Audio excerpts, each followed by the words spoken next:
Hello students, welcome to my channel.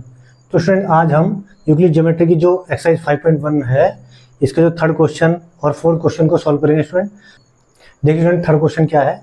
Consider two postulates given below. ठीक है student, first है इसमें given any two distinct point A and B, there exist a third point C which is in between A and B.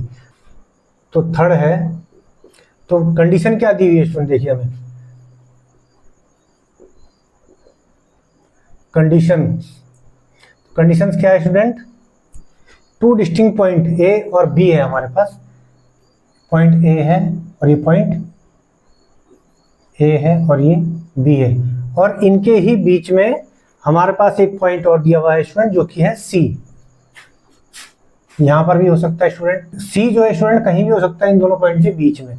हम इसको कहीं भी मान लेते हैं, जैसे पॉइंट हमने ये सी मान लिया स्टूडेंट, ठीक है।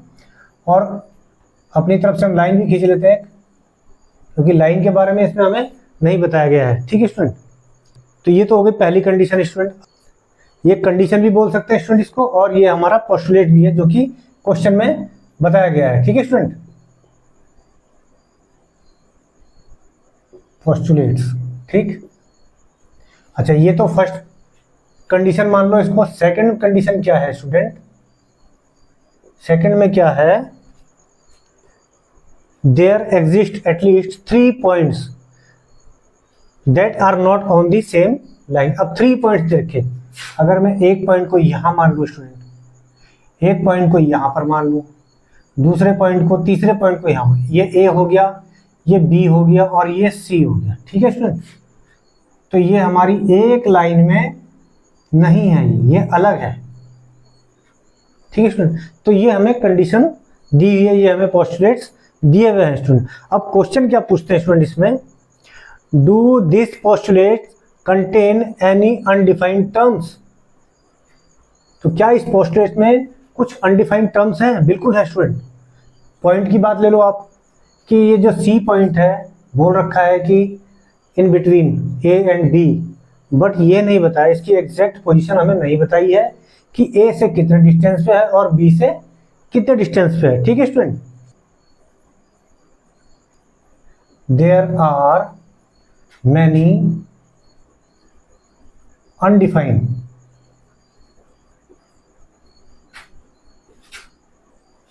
terms. Yes, there are many undefined terms like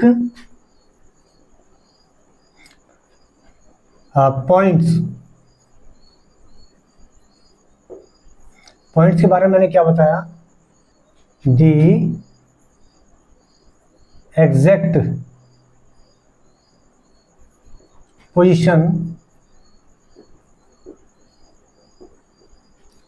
of a point C is not defined.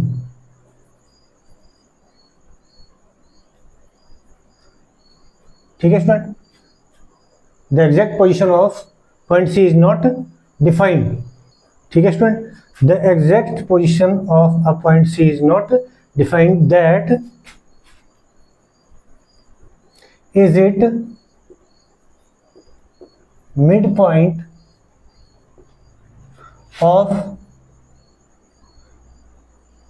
A and B, or at what distance। ठीक है स्टूडेंट, इस पॉइंट सी की जो है एग्जैक्ट पोजीशन हमें इसमें नहीं डिफाइन की है, नहीं बताई गई है। ठीक है स्टूडेंट, इसी तरह से लाइंस के बारे में student, about lines,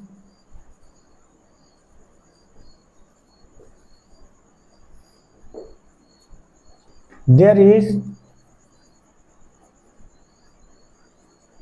is not mentioned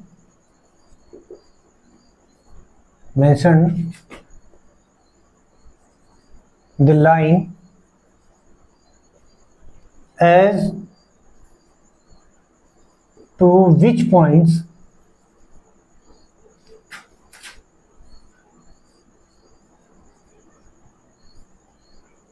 as to which point it passes through.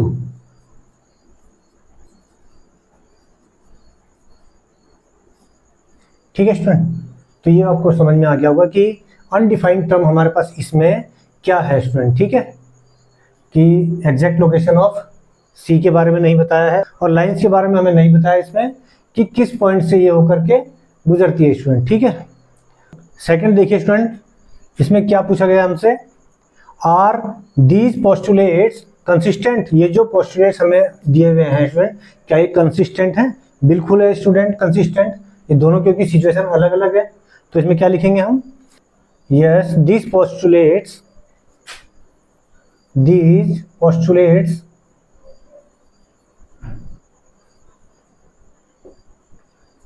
are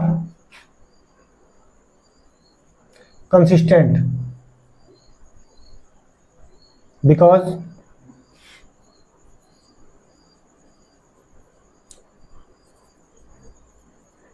there are two different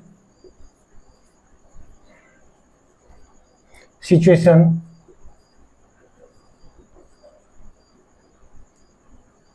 which is possible। तो ये as shown by the diagrams। ठीक है स्टूडेंट, तो दोनों सिचुएशन डिफरेंट है और ये पॉसिबल है। ठीक है, कि कोई पॉइंट सी है वो दो पॉइंट्स के बीच में हो सकता है और उसके दो पॉइंट्स के बीच में नहीं भी हो सकता है स्टूडेंट। ठीक है, अब देखिए स्टूडेंट, लास्ट में क्या ये पूछता है हमसे, do they following Euclid's postulates explain. क्या ये दोनों जो हमारे पोस्टुलेट दिए हुए हैं ये यूक्लिड्स के पोस्टुलेट्स को फॉलो करता है? तो ये यूक्लिड्स के पोस्टुलेट्स को फॉलो नहीं करता है। No they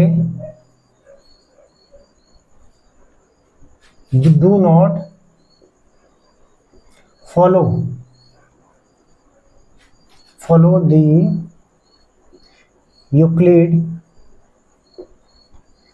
postulates।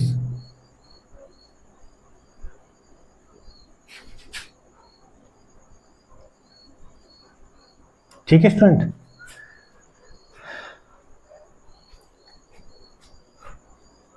but they follow Euclid's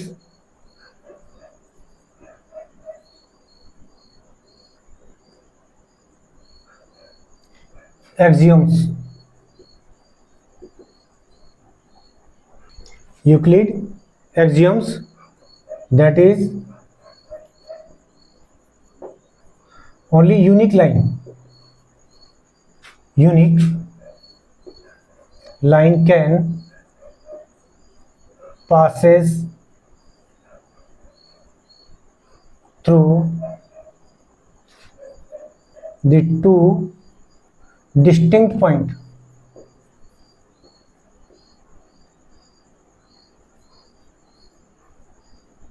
ठीक है स्टूडेंट, तो यूक्लिड्स एक्सियोम्स इसमें कैसे लग रहा है स्टूडेंट, दो पॉइंट्स है हमारे पास, सिर्फ एक ही लाइन इन दोनों पॉइंट्स से ये जो दो डिस्टिंक्ट पॉइंट्स हैं इनसे पास हो सकती है या गुजर सकती है। ठीक है स्टूडेंट, तो ये क्वेश्चन आपको ठीक से समझ में आ गया होगा student.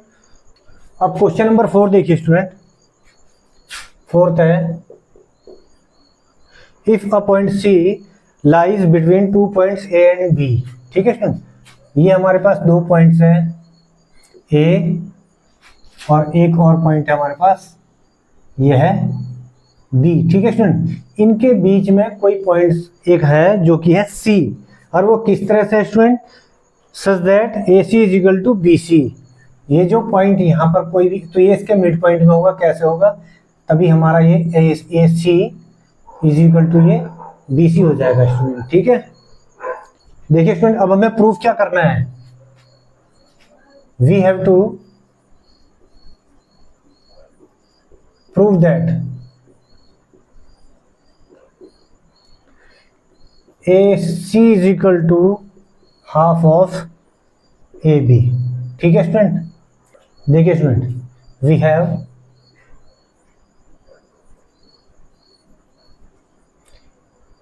AC is equal to BC, ये हमें गिवन है स्टूडेंट। ठीक है, AC is equal to BC और AB इज इक्वल टू क्या होगा स्टूडेंट, ये जो AB है ये इज इक्वल टू क्या होगा, AC प्लस BC। ठीक है स्टूडेंट, ये कंडीशन आपको समझ में आ गई क्योंकि ये हमें गिवन है और AB is equal to AC plus BC ही होगा। ठीक, अब AB इज इक्वल टू क्या हो जाएगा स्टूडेंट, क्योंकि हमें प्रूफ करना है AC is equal to half of AB। ठीक है स्टूडेंट, तो हमें BC को हटाना पड़ेगा, तो BC की जगह हम क्या लिखेंगे स्टूडेंट, AC लिखेंगे। तो AC is equal two plus AC, तो AC की जगह हमने AC लिख दिया क्योंकि प्रूफ हमें AC और AB में ही करना है स्टूडेंट। ठीक है, तो AB इज इक्वल टू क्या आ जाएगा, 2AC। ठीक है स्टूडेंट, अब इसको इधर लिख लेते हैं पहले, 2AC is equal to AB और AC क्या हो जाएगा, AB अपॉन 2 नीचे आ जाएगा, या AC is equal to half of AB। ठीक है स्टूडेंट, ये हमारा आंसर हो गया।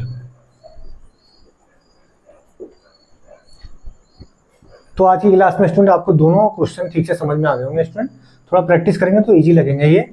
तो आज के लिए इतना स्टूडेंट, मिलते हैं नेक्स्ट क्लास में, बाय स्टूडेंट्स।